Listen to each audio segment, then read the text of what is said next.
This may be the most interesting movie I've seen for all the right and wrong reasons all year.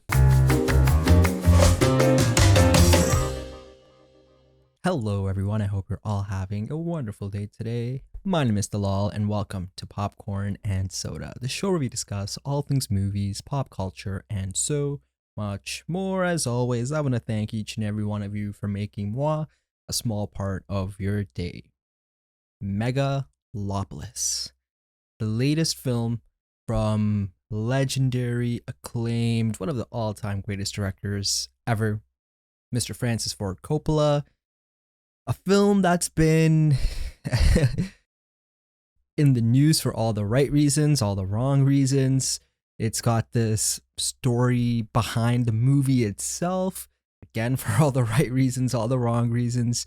But Francis Ford Coppola, the guy who made The Godfather, again, one of the most acclaimed directors of all time. So the second that word came out that he is going to be making this fable called Megalopolis, people were interested. I was interested. This guy made The Godfather, right? Apocalypse Now. He is probably one of the most influential directors of all time. And what was even crazier was the fact that he's going to be self-financing this entire movie himself. And that is just beyond bold because that doesn't really happen. And this isn't like a movie that's for like 10 million, 5 million, heck, 50 million. This is like 100 million plus from everything I've read. So that right there is, you don't hear that. And then you start hearing about the cast who's in the movie: Adam Driver, Aubrey Plaza, Nathalie Emmanuel, Giancarlo Esposito. And it's like, I'm interested. This movie causes interest before it even comes out just because of the story surrounding it in terms of him putting his own money on the line. So, initial thoughts. And then we'll get into the things that I liked, things I didn't like, and if this is a film that I recommend for you. Bold swing. That is what I'm going to say. That is the word of the day, or two words of the day. Bold swing. And yeah, Francis Ford Coppola is in a different part of his life. He is in a different creative capacity of his life in terms of how he is today as a filmmaker. And he went for it. He went for that bold swing by putting up his own money. And I did not dislike this movie as much as, sadly, the majority of critics do. But at the same time, this movie was not really for me. And we'll get into all of that. But before we get into why it wasn't for me, let's talk about the things that I liked, because there is a few things that I really enjoyed about this film. And like I said it up top, the first thing that I liked about this film was that it's a bold swing.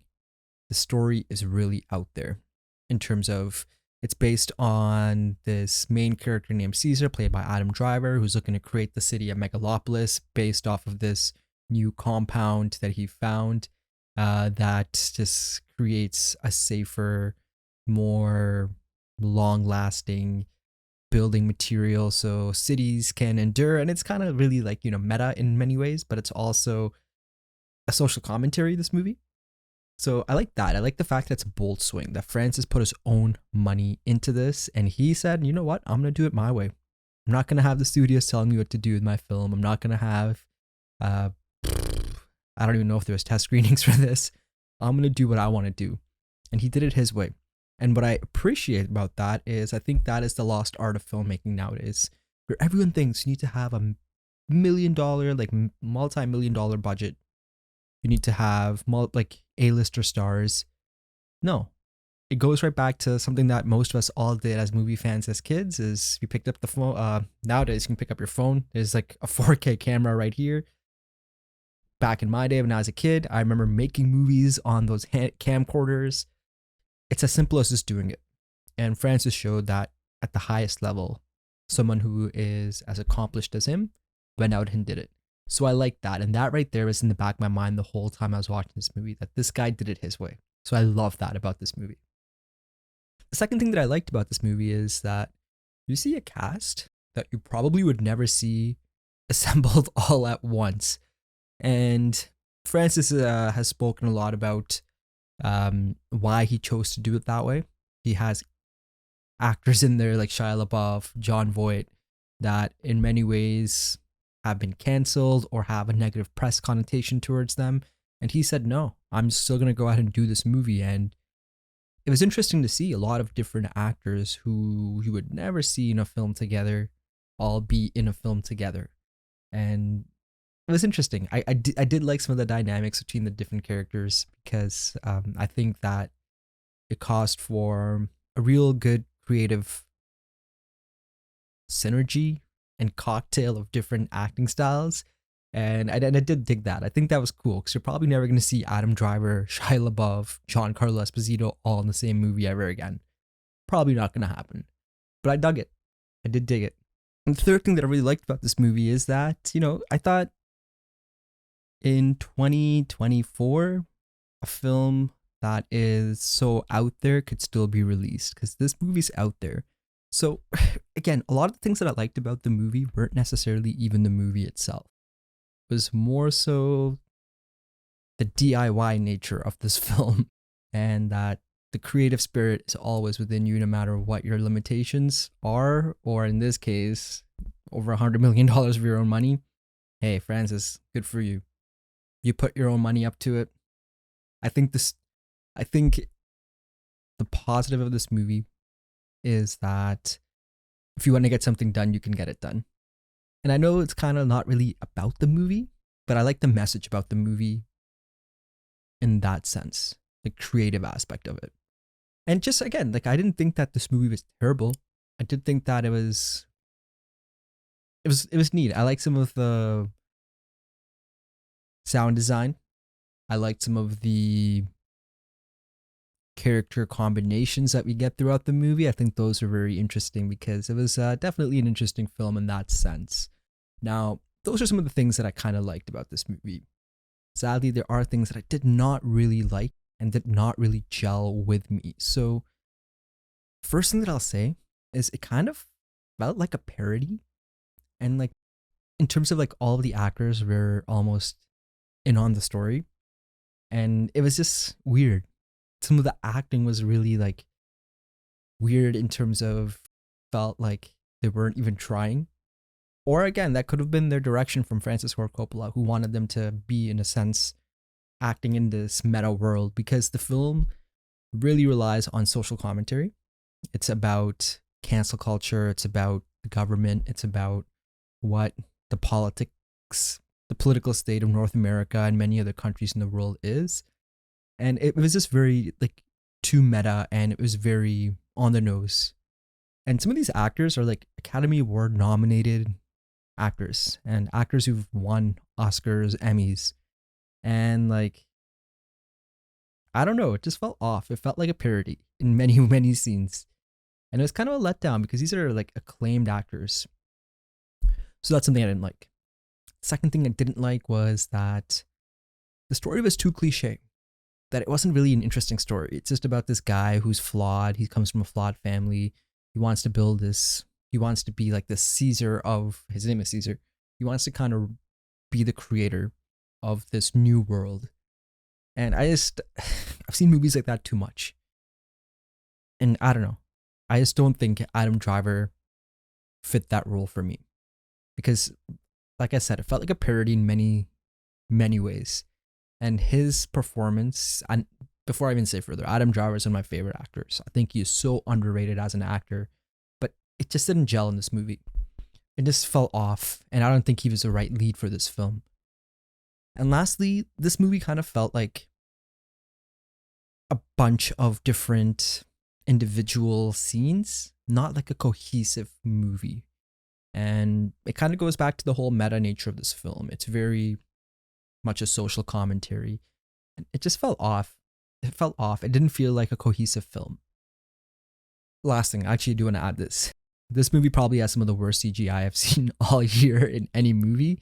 And some of the dialogue, like I said earlier about the parody bit, I don't know who wrote the script. Again, Francis Ford Coppola did have final say on everything. And the CGI, probably with all the behind the scenes craziness that happened in this film, is probably why they weren't able to really put much of a budget towards it or enough time, because the CGI was brutal in some scenes. It was just brutal. But hey, that is what we got in the film Megalopolis. So, who would I recommend this film to? And like I've mentioned many times, for existing viewers, you know how I do it, and for new viewers, welcome. And the way I recommend movies is on a scale that is not like your star rating or your numbers or anything like that. It's based on three things. Is this a movie theater movie? Like, would you go out, spend your hard-earned money to go watch this in a theater? Is this a streaming movie where you can kind of wait for it to come out on streaming, watch it on a Friday night, Saturday, whatever, and have a good time with it? Or it's like a rainy day movie where you kind of just throw it on there. You're not really even paying attention. You're on your phone half the time, but you know, you kind of get through it.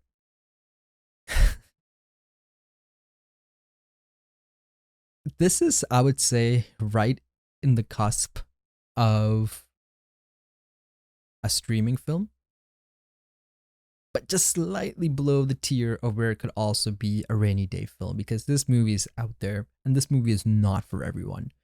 I would guarantee you half the people that watch this movie won't even understand it.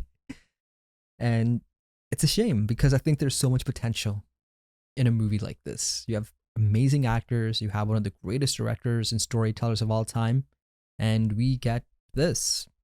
And maybe that is the moral of the entire story. When you do it yourself, you get what the filmmaker's vision is, and that could hamper quality control, and that could hamper other people's perspectives to how to make a film better. But at the end of the day, I do think that Megalopolis is not a movie you want to watch in theaters, because nowadays going to a theater is pretty pricey.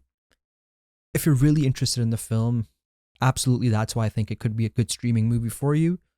But I do think for the most movie-going audience and just a general consumer, this is like a rainy day movie where you can turn it on anytime. You're not missing out on anything if you watch this a year from now, 2 years from now. And heck, this may have a bigger cult following in 2-3 years than it does today.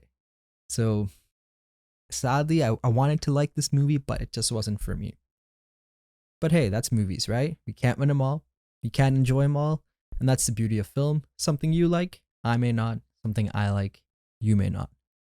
It's perfectly okay, as long as we're sticking true to our own views, our own likes and dislikes. And that's the beauty of cinema, my friends, because art is subjective. As always, I want to thank each and every one of you for joining in and listening into my review of Megalopolis. I would greatly appreciate it if you could take 5 seconds out of your day to hit that like button, hit that subscribe button, turn on that little bell notification. I'll see you next time here on Popcorn and Soda.